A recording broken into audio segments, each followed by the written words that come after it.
Ashanti didn't just fade from the spotlight, she was systematically erased. And now, a newly revealed blind item is pulling back the curtain on a story the industry buried almost 2 decades ago. A story that names Diddy, Ray J, Irv Gotti, even J.Lo, all connected through a scandal that didn't just stall a career, it tried to destroy one. This wasn't gossip, it was a blueprint, a system where women in the industry were passed around, silenced, and punished the moment they stopped being compliant. And Ashanti? She was one of the first to pay that price in full. The allegation is simple, but devastating. Ray J tried to control her. When she pushed back, he passed her off to Diddy, and when Diddy couldn't control her either, he blacklisted her. Radio silence. Career stalled. No label, no singles, no support, for 10 years. But now that Diddy's empire is unraveling, so is the silence. And the truth about how Ashanti was removed from the game is finally being dragged into the open. Ashanti was everywhere. In the early 2000s, she was charting #1 singles, topping Billboard and holding her own alongside the biggest names in the game. Her voice, her presence, her brand, it was undeniable. She was supposed to be the next wave, the female artist who could rival Beyoncé in chart power and cross-market appeal. But then, she vanished. No public fallout, no tabloid scandal, just a slow, calculated disappearance from the spotlight. And for years, the industry painted it as just the business. A shift in sound, a label change, the natural rise and fall of pop culture. But behind closed doors, that wasn't the truth. Because now, sources are making it clear, Ashanti wasn't sidelined, she was silenced. This wasn't just a career slowdown, it was a full blacklisting, allegedly orchestrated by some of the most powerful men in music. And now that their empires are cracking, so is the story they tried to keep buried. The blind item that reopened this story didn't just hint, it accused. It laid out a chilling sequence. Ashanti, at the height of her career, was romantically linked to Ray J. But behind the scenes, it wasn't just a relationship. It was a power imbalance. The source claims Ray J tried to manage her, control her image, and lock her into a position where she had to choose between her independence and her future. And when she didn't comply, that's when the handoff happened. According to the allegation, Ray J brought her to Diddy. Not for a business opportunity, not for collaboration, but as part of an unspoken system that's run through the industry for years, one where access and control are traded behind closed doors. The story gets darker. Once Diddy had Ashanti in his orbit, she allegedly resisted again. And that resistance? It came with consequences. No more favors, no more support, just silence. Within a year, her visibility dropped, her album stopped charting, her label gave her the cold shoulder, and the message was loud and clear: if you don't play the game, you don't get to play at all. And just like that, Ashanti's career, one of the fastest rising in R&B history, hit a wall.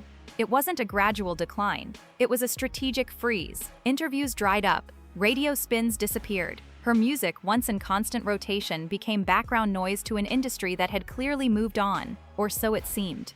But what was really happening? Quiet retaliation. And if the allegations are true, it wasn't just about one bad breakup or one missed opportunity. It was about sending a message, not just to Ashanti, but to every other woman watching from the sidelines. The message was simple: disobedience has consequences. If you don't comply, you get erased. And what made it even worse? No one spoke up.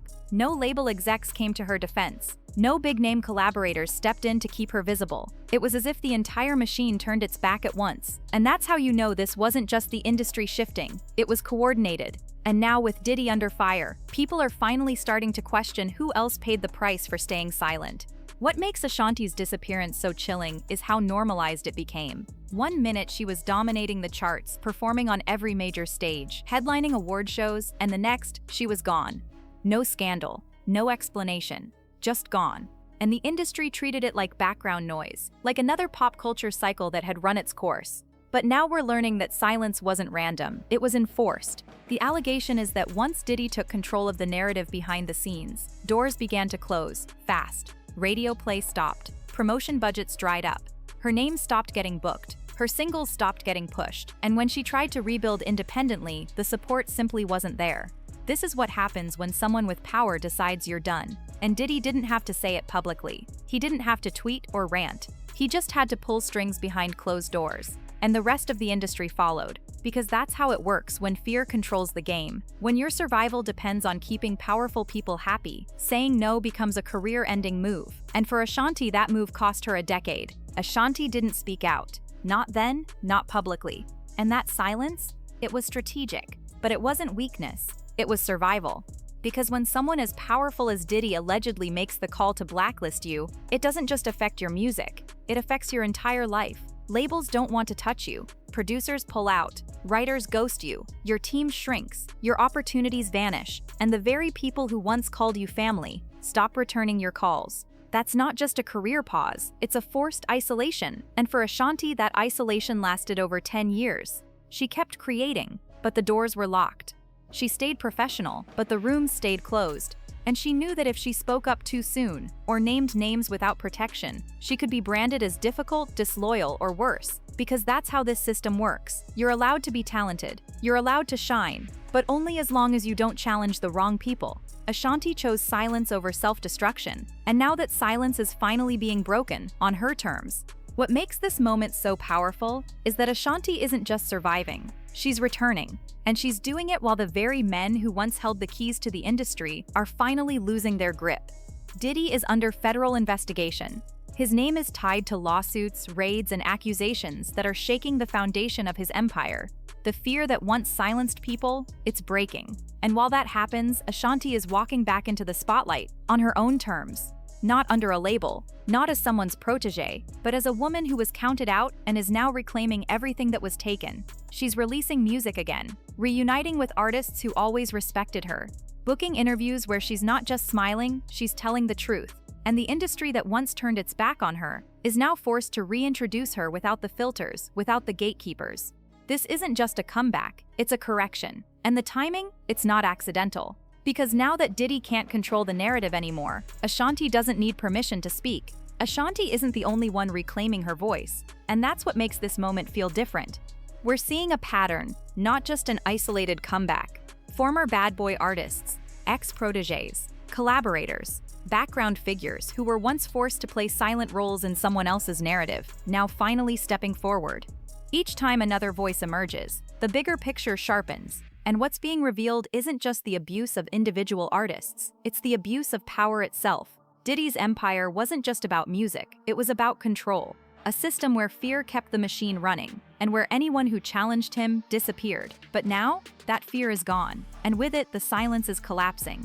One artist at a time, Ashanti's resurgence isn't just her own redemption story. It's a signal to every artist who thought their career was over because they said no. A message that the gatekeepers are falling. The rules are changing and you don't have to stay quiet anymore. Because if Diddy can fall, so can the system that protected him. The blind item that sparked all this didn't just name names, it exposed a playbook.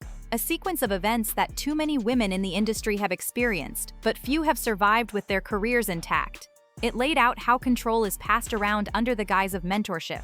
How careers are managed, not for success but for obedience. And how when a woman stops cooperating, the consequences hit fast and deep. Ashanti's story, as dark as it is, isn't unique. That's what makes it so devastating.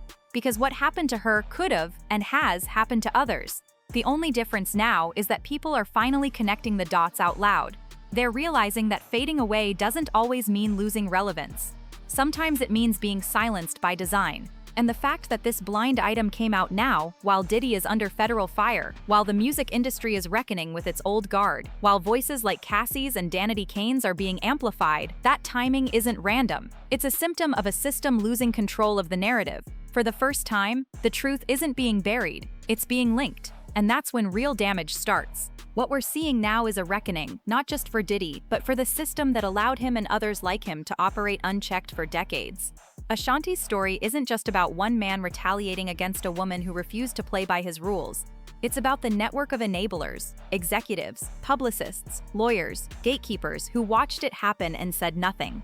Because the truth is, Diddy didn't blacklist Ashanti alone. That kind of career freeze only works when an entire industry agrees to participate, when radio programmers stop spinning your tracks, when label heads decide your budget is gone, when award shows stop sending invites and media outlets lose interest in your story. It takes silence, complicity, and in some cases, collaboration.